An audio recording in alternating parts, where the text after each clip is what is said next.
आसाराम बापू के खिलाफ सूरत rape case में गवाही देने वाले रसोइये की मुजफ्फरनगर में गोली मारकर हत्या कर दी गई है। बात करते हैं आसाराम बापू की प्रवक्ता नीलम दुबे से।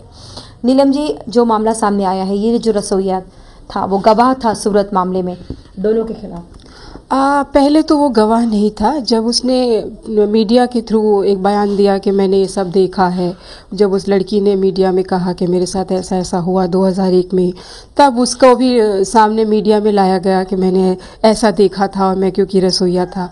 तब वहाँ की गुजरात पुलिस का ये था कि जब एक अपराध हो रहा हो और उसको कोई देख रहा होता है तो वो भी उतना ही बड़ा अपराधी होता है, तो इसलिए उसको गिरफ्तार करने का चल रहा था।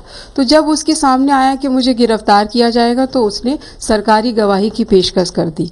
तो हमारे लिए ये सब कुछ भी वैल्यू नहीं रखता है, क्योंकि हमें मालूम है कि इस केस में कुछ दम ही नहीं है और ऐसा ये पूरी तरह से षड्यंत्र है और झूठ पे बनाई कहानी है।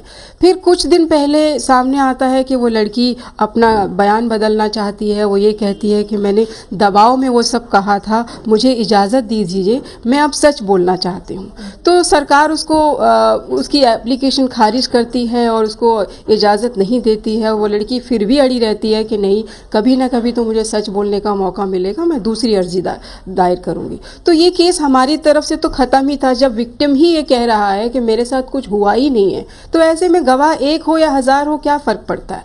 हमारे लिए वो गवाह बहुत इंपॉर्टेंट था, क्योंकि क्रॉस क्वेश्चनिंग में उससे वो निकलवाया जा सकता था जो वो कह रहा था टेलीविज़न में और उसके अगेंस्ट हुआ है। तो ये हमारे लिए ये सपोर्ट था वो उसका रहना। जब वो विक्टिम ही ये कह रही है कि मेरे साथ कुछ भी नहीं हुआ है, मैंने सब दबाव में बोला है, मुझे इजाज़त दीजिए, तो जब विक्टिम पलट रहा है तो उसमें गवाह क्या करेगा। तो हमारे लिए ज़रूरी था कि जब विक्टिम से सवाल हो और वो जो अपने आप को गवाह कह रहा है उससे सवाल जवाब हो, तो सवाल जवाब में सच्चाई सामने आ जाती है। हमारे लिए बहुत ज़रूरी था। तो ये केस को ख़राब किया गया है। पहले तो उस विक्टिम की अर्जी को खारिज किया जाता है। उससे पहले ये लगाया जाता है कि वो लड़की गायब कर दी गई है और सब टेलीविज़न चैनल में पट्टी चलाई जा रही है कि आसाराम के खिलाफ मुकदमा दायर करने वाली लड़की हुई लापता। सब जगह ये चलाया गया।